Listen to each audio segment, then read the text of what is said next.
I think that, I think we made some improvement from week 1 to week 2. And we felt like there's some tangible things we can point to. The focus shifts now to Houston, and we'll get ready to play and get ready to play against another good team. Questions? Sean, can you talk about Devery's continued improvement and how we've kind of evolved him to being an all-around guy? He's been a guy that has had a very good camp. He's experienced in our system, so he's been in it for quite some time. There was a point in his career where he had an opportunity to leave in free agency with another team. He chose to stay with us, and he's a guy that really these first 2 weeks of the regular season has played exceptionally well. It's good to see him get off to a real good start. I felt with Colston's absence, one of our plans yesterday was to play Devery more at the X or the split end opposite of Meacham, and then rotate Adrian Arrington in some in that position, and then anytime we were getting into some of our nickel sets, try to incorporate Lance his first week back without overdoing it for Lance Moore. So, it's a group that works hard. It's a group that's been consistent, and it's good to see him doing well, because I know there was a stretch very early in his career, and this was even prior to our arrival, where he was a late developer to some degree, or many would consider a late developer, but he's got a very good grasp of what we're doing. He can run. I know there's a high level of trust that exists between our quarterback and Devery, and he just quietly does his job well. And there are games where all of a sudden a specific player will have a handful more catches or touches maybe than another. But a good example would be how we played in the Super Bowl, and none of us would really know it or reference it. If you really go back, he was outstanding in that game with 6 or 7 big catches. So I'm excited. I'm happy for him, and in that depth for us, that experience for us, I think certainly pays off when you have an injury like we've had with Marcus, and you're able to kind of switch some guys around, because he's going from Z playing X. There's some differences with the routes, and yet there's some things that are the same. But he's smart enough and he's been around long enough where that would have been a much more difficult transition, if he didn't know the offense. I know we've asked you about the 3 backs ad nauseum, but how do you juggle, like, when you use a certain guy? Because it seems like all are capable and all can. Yeah, it's a good question. It's something we think about a lot too. To answer it, if you start and you separate Darren's role a little bit with maybe some nickel packages, and then a little bit of this lightning term we use where we're wanting him specifically on the field, much like with Reggie. That I don't want to say that's easy, but that becomes the easy part of the equation. So if we can establish that we have a package that involves Sproles both in the nickel and in the base, and then I think the bigger trick is coming up with a ways to have balance between Pierre and Mark, and we try to do it in the openers. We try to give them some semblance of a rhythm too. A couple series at a time with the next guy going in, and yet that whole time there are some tags or some groupings that trump whatever the rotation might be. And so let's just hypothetically say Mark's in there, for the next couple series, but yet we call for a certain personnel grouping that specifically is designed for Pierre that kind of trumps it. But there's a lot of thought given to it, and I don't know if there's an exact science to it, because by the end of the week, typically I'm going through this process with Coach Ingalls and the runners, out there on Friday's practice. So this is what we're saying, and I think more than anything, they just want to be able to see their involvement in the plan, and each game kind of unfolds a little differently sometimes in regards to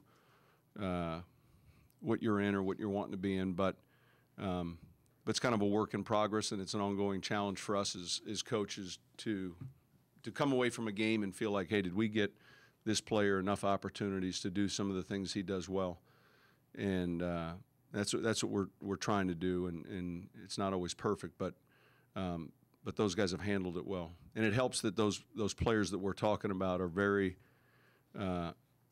smart. You know, at any given moment, if Ingram's caught with a play that was Sproles's or vice versa, or Pierre, all three of those guys know what to do, and so they're pretty versatile.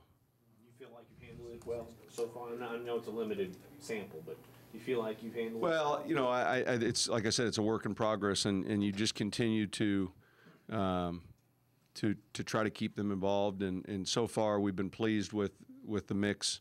And yet understand that as the season goes on, you know, there's kind of a flow that takes place. You know, fortunately for us, these guys are all healthy.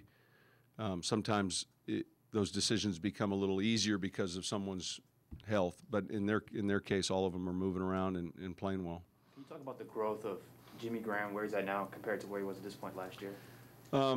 He's made a lot of progress. You know, he's in his third year of football, period, second year with us, and he's extremely athletic.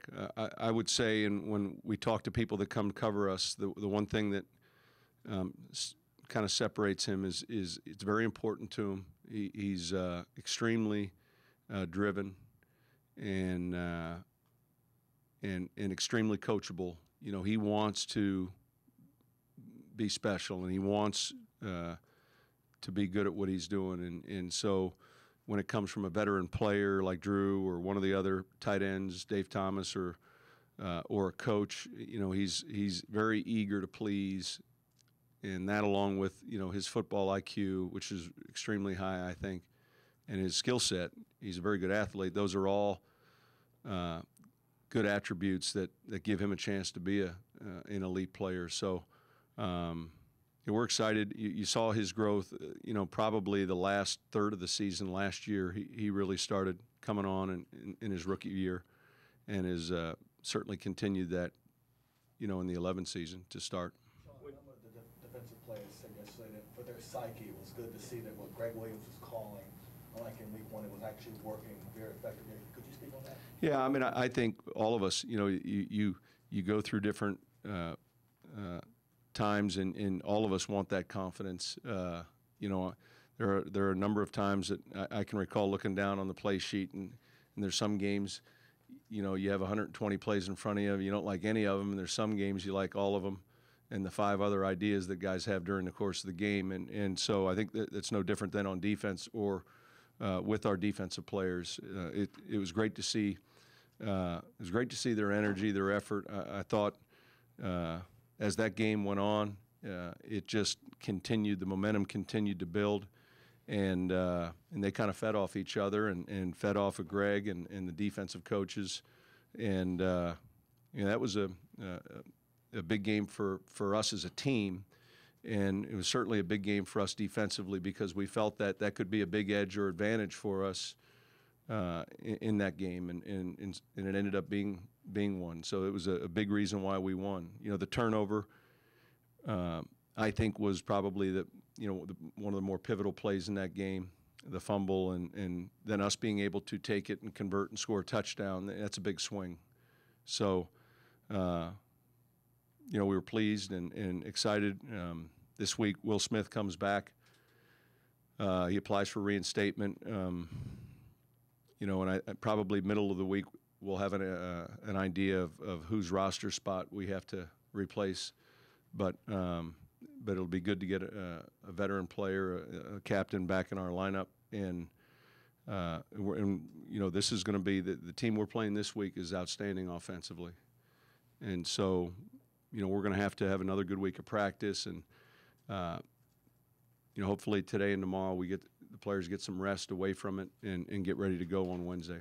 You mentioned at the beginning your question about tangible improvements from week 1 to week 2, and that echoes exactly what you said after the Green Bay game, that we've got a lot of work to do from 1 to 2, and you hear that that's a huge, important week for good teams. I think so. In some of the specific areas, I thought we covered real well yesterday in the special teams. So we didn't have the one we did well, except, you know, I thought special teams were a big reason of why we won that game. Late in the game, we weren't quite in the 4-minute, but we were trying to take time off the clock, and the minute we start doing that, it seemed like we were going backwards, and yet Morstead gives us a 50-some-yard punt out of bounds, no return by Hester. Later on, another punt out of bounds, no return by Hester. And so I thought we gained an advantage there and didn't look back maybe like we had in years past against that team specifically, where a punt went to him and he returned it for a touchdown, or the opening kickoff of a game was returned for a touchdown. I thought we played very well in the kicking game. We had the one offsides on the fake field goal, but I thought we did a real good job. I thought defensively we tackled better. We hit the quarterback, we pressured the quarterback, we caused a turnover. All of those things we didn't feel like we did as well the week before. And offensively, we protected the football all the way down to the end when we had the fumble in the 4-minute. But I thought we were efficient. I thought our third down numbers were good and good enough to win. And, we came up with some of the big plays. The 3rd and 14 to Henderson was a big play at that point in the game. So that was encouraging, looking at the film. John, getting back to Sproles, he's one of several players that have shown that a little guy can have success in a big man's world. Can you talk a little bit about your thought process in bringing him here and what his role is compared to Reggie Bush? Well, let me just go back. We went through that time frame after the lockout with discussions with Reggie and his agent, just about moving forward. We were coming to a point where we were just trying to gather the information, so we had an idea maybe where he was at, where his agent was at, and I think soon after that we felt like he was going to look for another opportunity, and we understood that completely. So we were able to work out a trade with Miami, and it wasn't until that 24 or 48-hour window that we began to look at, hey, and it wasn't we have to have, but it was, I wonder where Sproles is at with his decision-making, if that makes any sense, because we did feel like, and we do feel like we have depth at that position. But, so we had Mickey had contacted his agent, and I had several conversations with Darren. Drew had several conversations and text messages, and it was uniquely different this year in that it was a 2-day window maybe, or this decision was going to be made fairly quickly by the player, and fortunately for us, he selected the Saints. So we did feel like there were some similarities in regards to the vision that I could specifically point to and say, hey, here's some of the things that we think you do well. We think you're a very good returner as a punt returner, a kick returner, and we think you can be involved in the screen game. We think you can handle the X number of running plays, and we think you can be a threat as a receiver out of the backfield, and yet we could literally point to that on film, and so the player could envision what we were talking about without it just being, hey, this is what we have in mind, but we haven't done it yet. And I think that helped us, and he's been able to do that and more. And you guys have covered us long enough in training camp, but each day there's a play or two. There's one where he hits a hole decisively. He's very sudden and explosive. It's interesting. It's the one position in our league where, over the history, there's been great players at that position that have been all shapes and sizes. It's not just one stature that excels at that position. We've seen big builds, we've seen thin builds, we've seen short, stocky builds, we've seen it all at the running back position, and it's a production position. And I think he's powerful and he's got good leg strength, and so he's not built in any way, shape, or form thin or small. Certainly he's short, but he's been a pleasure to work with. And I think the other thing that he does very well is he's a quick thinker. And so, oftentimes, there's a couple seconds, make a decision. We couldn't cover this in practice, and typically the decision he makes is the right one. There was, just a quick follow, there was one play, I think it was in the second half, he stopped blitzer right in his tracks. The guy just stopped, and then Sproles went out, caught a pass. He didn't make the first down, but he would, he did both those things. What happens a lot is defenses are pretty good at I'm in charge of coverage, and I want to give you the illusion I'm coming, and if I do it well enough, then I don't have to worry about covering you because you're going to block me. And so that can be somewhat tricky for the running back because it's man-to-man, and we'd like for that running back to get out into the route, and yet if this defender comes in such a way, then we've got to honor that and block him. And so he and some of the veteran players begin to recognize when it's a rush to cover as opposed to a rush that I'm not in charge of covering you, maybe someone else is, but I'm blitzing. And so sometimes you'll see what is like a late, and I can tell that he's really – now at the same time, the defender is just as worried about you running your route, and so the two of them end up looking at each other, and then that's a signal to the runner, it's time for me to go. And so that happens at times, and look, if I was in charge of covering him, I'd much rather have him block me than me cover him in a pass route. And so we try to, the linebackers are crafty enough where they try to give that runner the illusion that they're involved in a blitz when actually they're involved in coverage. And so that kind of goes back and forth. But he's pretty sharp that way, and I think he understands defenses and understands certainly a look like that has happened to him, dozen times probably in games. Was there a moment last night after the game where you allowed yourself some personal satisfaction at getting this Bears monkey off your back? I think, it's interesting. During the week, I'd received at least a dozen to 15 letters from fans. I don't know that there are that many people that remember, 2006 and the tough loss we had there, but there's been a lot of time since this is the 6th season now, or 5 years later. But I think more than anything, we felt that for our fans. The importance of us winning this game, and look, just professionally, the importance of us not falling down 0-2, not falling down 0-2 in the conference, not going 0-2 and stepping a game behind Atlanta and Tampa. I mean, those are really the things that matter. And we wanted to come back and play well and get to 1-1, after a tough loss at Green Bay. And that really, I mean, that's what you think about during the week is, not starting off in a hole, is getting to 500 and winning that week. And so,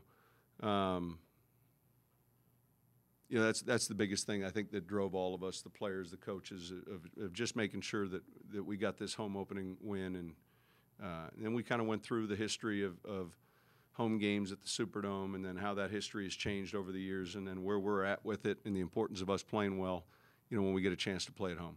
Sean, when y'all brought in Sean Rogers and Abreu Franklin, it was for the run defense. Yesterday, keeping 60 yards, was that kind of the template, the way they had to push in the middle? Well, number one, we brought those players in with the idea that they'd help us inside. Sean came early.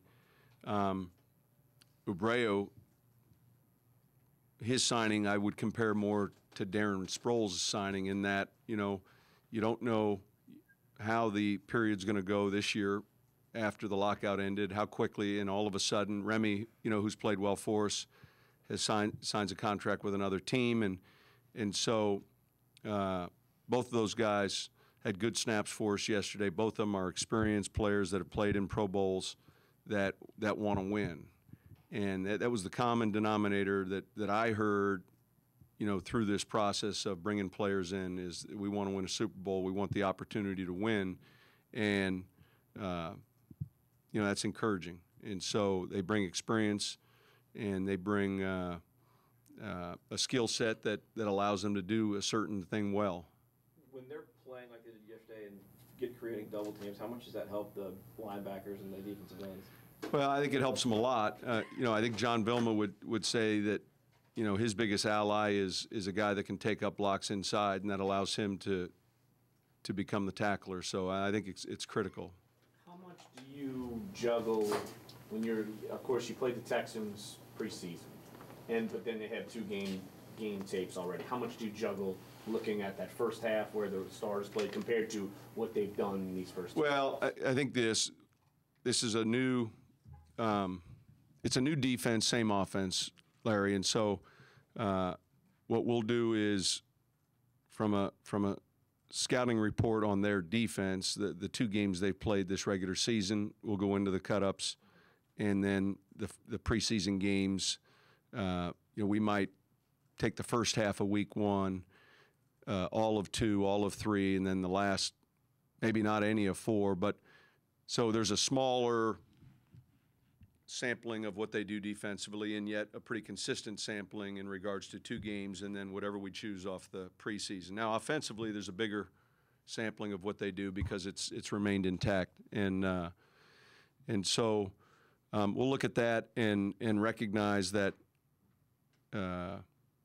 what you do see with them offensively is obviously the speed at receiver, the threat of an Andre Johnson, the experience and accurate play of Schaub, and they do a great job with run, play, pass, and they do a great job of moving the ball very quickly and scoring, and so that's a challenge. Defensively, it comes out of a 34 look now. It's a little different, and so this is something that they're two games into a regular season with, and Wade's done a very good job, and they're playing with a lot of confidence. So you try to take all that into account, and you do look at the preseason games, though, especially that we played them in the preseason. I think you look at it. I think you look at that, and look, that's not a pretty film.